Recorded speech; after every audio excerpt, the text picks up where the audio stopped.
தமிழ்நாட்டில் நடைபெற எல்லா மத்திய அரசு திட்டங்களிலும் மாநில அரசு செய்யக்கூடிய திட்டங்களில் 60% மத்திய அரசுடைய பங்கு இருக்கிறது. ஒவ்வொரு 100 ரூபாயிலும் 60 ரூபாய் மத்திய அரசு. இன்னைக்கு ரேஷன் கடையில் எல்லாமே ஃப்ரீயா கொடுக்கறாங்கன்னா அதையும் ஃப்ரீயா தான் மத்திய அரசு கொடுக்கும். மோடி அவர்கள் கரீப் கல்யாண் யோஜனா அப்படிங்கிற திட்டத்தில் மோடி அவர்கள் ரேஷன் கடையில் அனைத்து பொருட்களையும் மத்திய அரசு தான் கொடுக்கும். விவசாயிகளுக்கு அதை செய்வோம் இதை செய்வோம். நான் காவிரி டெல்டா பகுதியை சேர்ந்தவன், நான் விவசாயியுடைய தோழன் என்று சொன்னார். விவசாயிகளுக்கு என்ன செய்கிறீர்கள் நீங்கள்?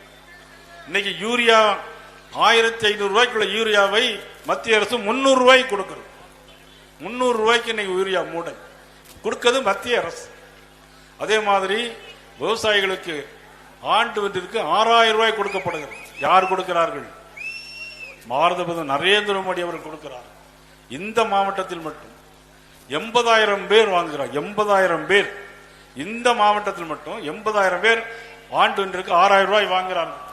அது எத்தனை கோடி தெரியுமா உங்களுக்கு? 432 கோடி ரூபாய். 432 கோடி ரூபாய் பாரத நரேந்திர மோடி அவர்கள் கொடுக்கிறார்கள். அதே மாதிரி இந்த ஊர்ல தான் 18,000 பேருக்கு பயிர் காப்பீடு இன்சூரன்ஸ் கொடுக்கிறாங்க. 83,000 பேருக்கு ஆயுஷ்மான் பாரத் திட்டத்தை கொடுத்திருக்காங்க. இந்த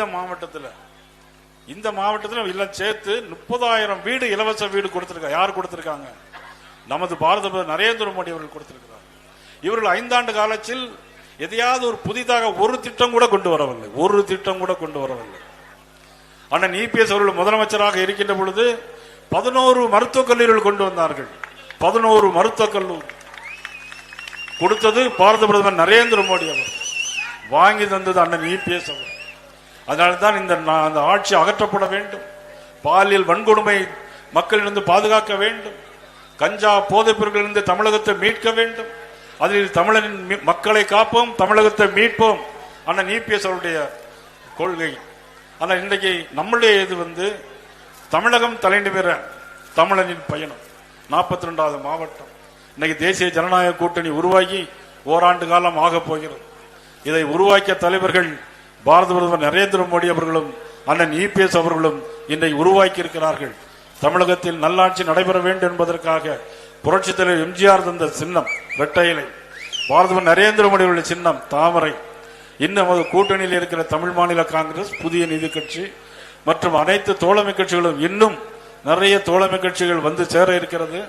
தை பிறந்தால் வழி பிறக்கும் சொல்லுவாங்க.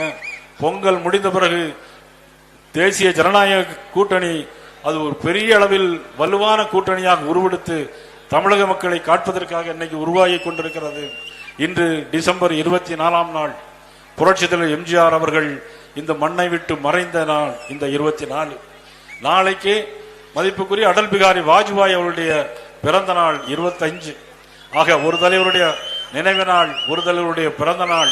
இனி எல்லா நாளும் தமிழக மக்களுக்கு நல்ல நாளாக அமைய வேண்டும் என்று இந்த கூட்டத்தின் வாயிலாக உங்களை எல்லாம் கேட்டுக்கொண்டு இந்த கூட்டத்தினை சிறப்பான முறையில் ஏற்பாடு செய்த நமது மாவட்ட தலைவர் கவியரசு அவர்களுக்கு துணையாக இருந்த அனைவருக்கும் என்னுடைய மனமார்ந்த நெஞ்சார்ந்த பாராட்டுகளை தெரிவித்துக் கொண்டு அண்ணன் KS நரேந்திரன் அவர்களுக்கும் எனது நன்றியை தெரிவித்துக் கொண்டு மீண்டும் சந்திக்கிறோம்.